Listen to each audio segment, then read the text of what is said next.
Hello, everybody, and welcome to the first episode of Fantasy Football 101. Today, we're going to be talking about our top three players for this weekend. There are three of us, since I guess you guys don't know that yet. And then after that, we'll talk about trade strategy and some drops and ads and just people to start and sit. So let's get started. Hi everybody, I'm James, and I'm gonna start off with my top three starts this week, people to start. And first person that I'd like to mention is Jeremy Langford, of course. I have Matt Forte on my team, so it's been sort of like a downfall past 3 weeks, but Jeremy Langford has been proving his worth at the Bears, and especially with Matt Forte out again this week, I think you can expect some good things for Jeremy Langford. Just in case Matt Forte does pull it together, I would maybe suggest someone like Danny Woodhead to take over the running back position. Woodhead. For a wide receiver, I like Amari Cooper this week. They're going up against the Lions, who, they're not having the best of seasons. And I think he's had the past few weeks, he's really pulled it together and been able to come up with some good stuff. For a quarterback, if you need one, or if you're looking at who to, start, I would start Cam Newton, because you got to start Cam. Superman Cam. He's been amazing. He has. Okay, I am Scott. Yeah. Hi, Scott. I'm Doug. I guess I should tell you guys that. There's three of us. This is Fantasy Football 101, the best source for fantasy advice. In America. Actually, it's my turn to talk. So I'm sorry. Go ahead.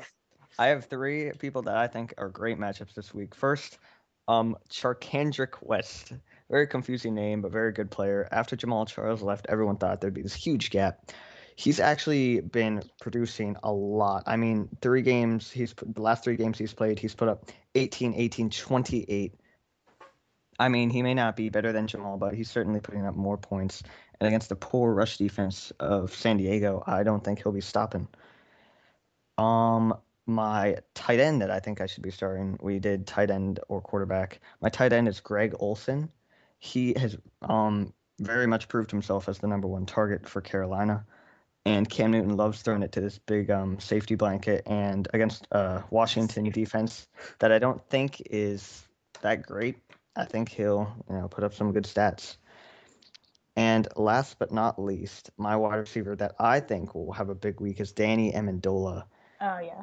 When Edelman went out, Tom Brady literally just throws it to him and Gronk. Yeah. And Gronk clearly is an obvious start, but I think Amendola is going to replace as the little white wide receiver that'll get the catches for. That's very true. Their pure white offense, and will their offensive line too. Will rack up the receptions and maybe even get himself a touchdown. Mike Evans versus Philadelphia. Some fantasy owners of Mike Evans might have been kind of disappointed. He had a rough start to the season, but he's slowly improving. He had 150 yards a couple weeks ago. And Philadelphia is a great matchup, even though he's on the road. So I would start Mike Evans. So the third person I'd like to mention is Travis Kelce playing against San Diego. That's a great matchup. And he is one of my top tight ends for this week. Okay, well, those are our top 3 that are kind of not saying must starts, but players that we are most confident in this week. Yeah. Now, I think we'll just talk about players that, I couldn't help but notice that you're starting Derek Carr this week. I am. And I know Detroit somehow stopped Aaron Rodgers last week, but I don't think one game really defines their season. So if they don't have a good week, I will certainly be surprised, but I assume that this Raiders offense, which has been very hot after their bye week, will continue. And against Detroit, I think they will have a good week. So one situation I personally would stay away from is this Ravens wide receiving core. Kamara Aiken has clearly established as the number 1, but right now I would kind of hold off a little bit.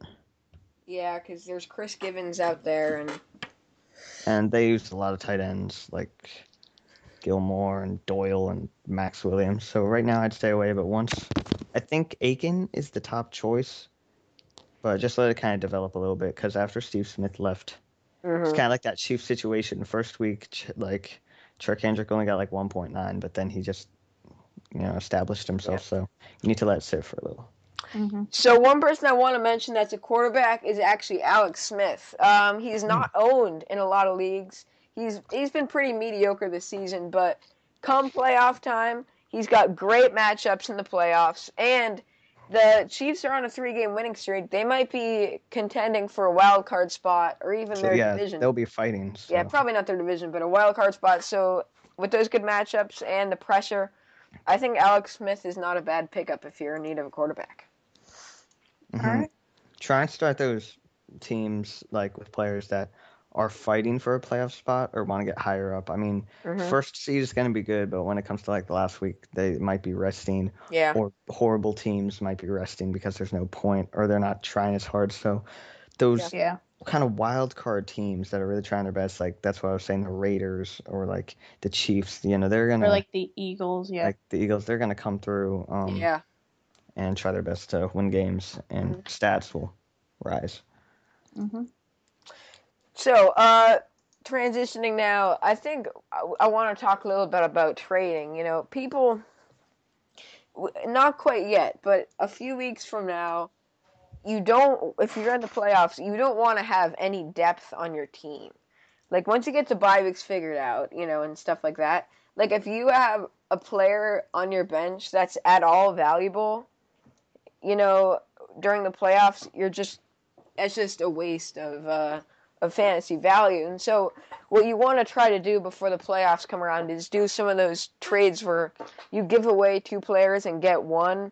The Like, 2-for-1, yeah. yeah, the 2-for-1 deal is always good for the person. Because if like you're trading away two like more mediocre players for a better one, there's a higher chance that like Yeah. you'll Like in our league, benefit. there's been a couple ones. I think there's me with James, actually. I traded Randall Cobb and Golden Tate for Alshon. Cobb isn't playing too bad, but I'm I regretting think that trade now. Alshon is better. Exactly. What's another one? What was Mark Ingram and Latavius Murray for Todd Gurley? Doug did that. Doug got Gurley, and we clearly see how Yeah, well Mark he's Ingram's doing. been pretty good, but I mean, Todd Gurley is now an elite running back. Well, I And, mean, Todd Gurley has been getting much more rushes than yeah. Ingram. And so, you want to get those trades in where you get, because if you have one player, he's only taking up one spot in your roster, and then it's just more valuable that way. Yeah, like slim down your team, get that starting lineup set Like it's come better to playoff have time. fewer players that are good than like Then a bunch more. of I good. mean, yeah, because right now at this point, I mean, injuries will definitely devastate you, but there's not going to be as much. I Yeah. feel because you're not gonna, if you keep that too much in account come playoff time, you're not going to score as much points from that set lineup Hmm. than if you would trying to keep in players in for like injuries and stuff. Like, because there's no replacing now unless the player is hurt. So Yeah. slow down. Yeah, that's a good point. And one person I want to mention, this is unrelated, for picking up. I just picked up Brandon LaFell. Obviously, he's Patriots. Hey, All right. One person you might want to pick up is Brandon LaFell. He's a Patriots receiver. I think Danny Amendola is going to do better, but the thing is, with LaFell, every now and then, Tom Brady is just going to lob it up to him, and it's going to bigger happen. player, yeah. Yeah. It's going I to think happen more often if Edelman's not there and he doesn't on have. the Patriots offense, the ball is definitely going to get spread a lot more. So maybe invest some of your spots, maybe on your bench. Yeah, 2 games ago, he had 9 targets, 100 yards, which isn't bad. In the game before that, he had like 70 yards. But it's if you need wide receivers, it's not a bad pickup. Mm-hmm. Yeah. All right. Any players that you recommend keeping or getting rid of before playoff time? So if you got, you need to get your bench set. Like, you don't want to have guys that really are valuable. Like we talked about trading them away, but also if you see players that are going to have really good playoff matchups, like some of these guys on the Chiefs have pretty good matchups. I believe that Cleveland has pretty good matchups, except they have one matchup against Seattle. But other than that, it's pretty good. Yeah. Just certain guys, take a look at that, and Yeah. we'll update you I want to talk about something that I think is pretty important. For playoff time, I strongly suggest you stay away from those like situations where no one has really established that starting role yet because those can be so dangerous. Like, Mm. I remember someone in our league like saying Eddie Lacy was gonna come back and come through, but he started him when he was getting like -1 and 0. Mm. Or like, players that just haven't really, gotten that role yet. Yeah. So really you want to if those players are still valuable, I mean, trade them to people who like still believe they can come through. Like, stay away from that. Get a lineup set where everyone is starting and gets the ball a lot. Yeah. That's a Like, good point. like Greg Olson, in my opinion, I don't know why I love him so much on my team. Ever since his And bye he week stole 5, it from I him have in the draft. ever since week 5, I've just started him every week, and I know he's going to put up some kind of decent number Yeah. every week for me. It's very reliable. Yeah, a couple things I want to mention. Don't go out there and try to get Jeremy Hill or Gio Bernard.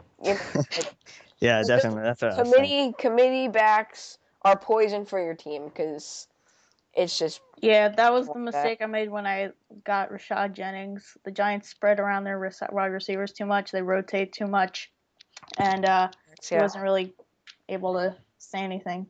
Rashad Jennings is a running back. What, are we not talking about running backs? No, but you said you were Rashad Jennings and the wide receiver you were talking about wide situation. receivers. Oh, Whatever. Anyway, well, also I want to mention Gary Barnidge. You know what? My man Gary.